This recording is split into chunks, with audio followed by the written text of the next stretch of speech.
Hello everyone, स्वागत है आप सभी का हमारा एक और नए वीडियो में। आज का जो वीडियो है आपका सेंट्रल यूनिवर्सिटी ऑफ तमिलनाडु के ऊपर है। ठीक है, अगर आपको इस यूनिवर्सिटी में CUT 2026 से एडमिशन लेना है तो इसका कंप्लीट गाइड, कंप्लीट प्रोसेस आपको इस वीडियो में मिल जाएगा।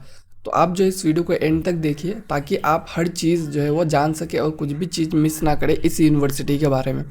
तो चलिए वीडियो को स्टार्ट करते हैं। सबसे पहले हम लोग देख लेते हैं CUTN यानी कि सेंट्रल यूनिवर्सिटी ऑफ तमिलनाडु के बारे में।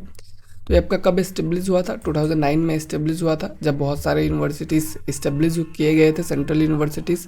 ये आपका लोकेटेड कहाँ पे है? नीलाकुडी, थिरुवड़ार, तमिलनाडु पे। ठीक है, कैंपस इसका 517 एकड़ का है। और आपका नेक का ग्रेडिंग का बात किया जाए तो आपका B++ एक्रीडेट किया गया है और NRF 2023 रैंक इसका 89th था यूनिवर्सिटी कैटेगरी में। तो ये हो गया यूनिवर्सिटी के बारे में। अब जानते हैं इसके एडमिशन प्रोसेस को। तो CUT UG का जो 2026 का नोटिफिकेशन आपको फरवरी के आसपास मिल जाता है। उसका रजिस्ट्रेशन आपका मार्च में स्टार्ट होगा और एग्ज़ाम मई जून के आसपास होता है और रिज़ल्ट आपका जुलाई के आसपास मिल जाएगा। तो ये आपका एक्सपेक्टेड टाइमलाइन है। इसी हिसाब से जनरली CUT का एग्ज़ाम किया जाता है अगर कोई चेंजेस ना हो तो ये हो गया CUT 2026 एडमिशन्स के बारे में। इसके बाद हम लोग एलिजिबिलिटी क्राइटेरिया देख लेते हैं कि आप इस यूनिवर्सिटी के लिए एलिजिबल है या नहीं है। तो आपको एलिजिबिलिटी के लिए 10+2 माने क्लास 12 जो है आपका 60% के साथ, या फिर आप अदर कैटेगरी से बिलोंग करते हैं OBC EWS तो 55, और अगर आप SC ST PW से है तो आप 50% भी अगर क्लास 12 में लाते हैं तो आप जो है वो एलिजिबल होते हैं। ठीक है, और आपको अगर PG के लिए चाहिए तो आपको बैचलर डिग्री चाहिए, 55% जनरल, 50% रिजर्व कैटेगरीज के लिए, और कोई भी एज लिमिट आपका CUT एग्ज़ाम में इसमें नहीं है।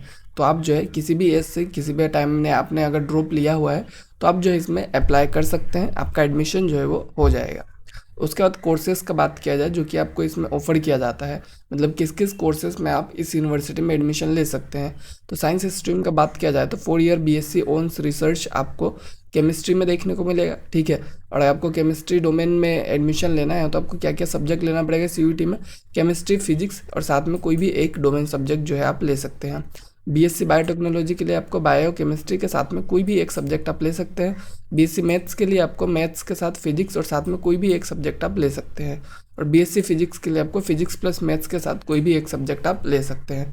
तो ये आपका कोर्सेस है जो कि अवेलेबल है सेंट्रल यूनिवर्सिटी ऑफ तमिलनाडु में, जिसमें आप एडमिशन ले सकते हैं साइंस स्ट्रीम में। इसके बाद आर्ट्स का बात किया जाए तो आपको BA ऑनर्स इकोनॉमिक्स देखने को मिलता है CUT में, जिसके लिए आपको बस जनरल एप्टीट्यूड टेस्ट का अगर आप पेपर देंगे उसके मार्क्स के बेसिस पे ही आपका एडमिशन हो जाएगा। उसके बाद आपका बैचलर ऑफ परफॉर्मिंग आर्ट्स में म्यूज़िक है, जिसमें आप कोई भी 3 से 5 जो सब्जेक्ट है उसमें से कोई भी सब्जेक्ट आप अगर ले रहे हैं तो उसके बेसिस पे आपका एडमिशन जो है मेरिट बेसिस पे कर दिया जाएगा।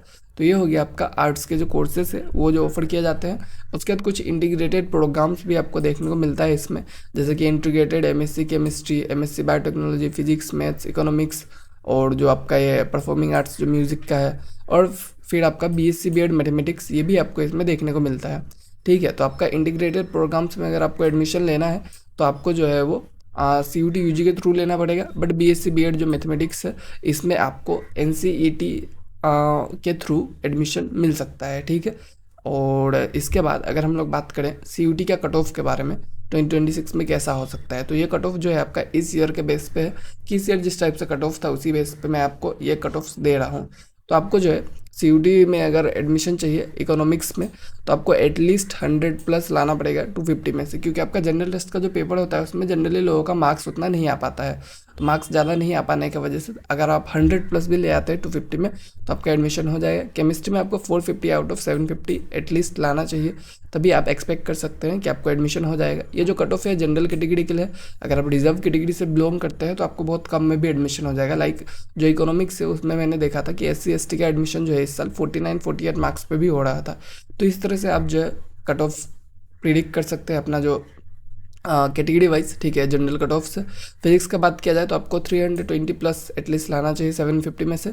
मैथ्स में आप 250+ भी लाएंगे तो भी आपका एडमिशन होने का चांसेस रहता है, क्योंकि इसमें जो है कट ऑफ मतलब उतना हाई जा नहीं पाता है, क्योंकि पेपर्स भी हार्ड होता है और साथ में मतलब कंपटीशन इतना नहीं है। ठीक है, बायोटेक्नोलॉजी जो है इसमें आपको 550 के अराउंड मतलब एटलीस्ट 500+ लाने का ट्राई कीजिए, तब आप यहाँ पे अच्छे से एडमिशन करवा सकते हैं। तो ये हो गया कट ऑफ का बात। इसके बाद अगर बात किया जाए एप्लीकेशन आप कैसे फिल कर सकते हैं, प्रोसेस क्या रहेगा। सबसे पहले आपको सीयूटी का रजिस्ट्रेशन करना पड़ेगा, ठीक है।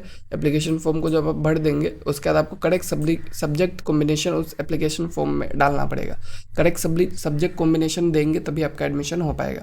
सब्जेक्ट कॉम्बिनेशन मैंने आपको बता दिया है। उसके बाद आपका एग्जाम्स वगैरह जब हो जाएगा तो जो सेंट्रल यूनिवर्सिटी ऑफ तमिलनाडु है उसका काउंसलिंग होगा, ठीक है। उसके सामर्थ्य पोर्टल पे आपको रजिस्टर करना पड़ेगा सीयूटी रिजल्ट्स के थ्रू। और जब आप सीयूटी स्कोर कार्ड के साथ मतलब कर देंगे और आपने अपना फ़ी पे कर दिया, एप्लीकेशन फ़ी, उसके बाद आपका जो मतलब फॉर्म सबमिट हो जाता है। फिर आपको क्या करना होता है, आपको वेट करना होगा मेरिट लिस्ट आने का।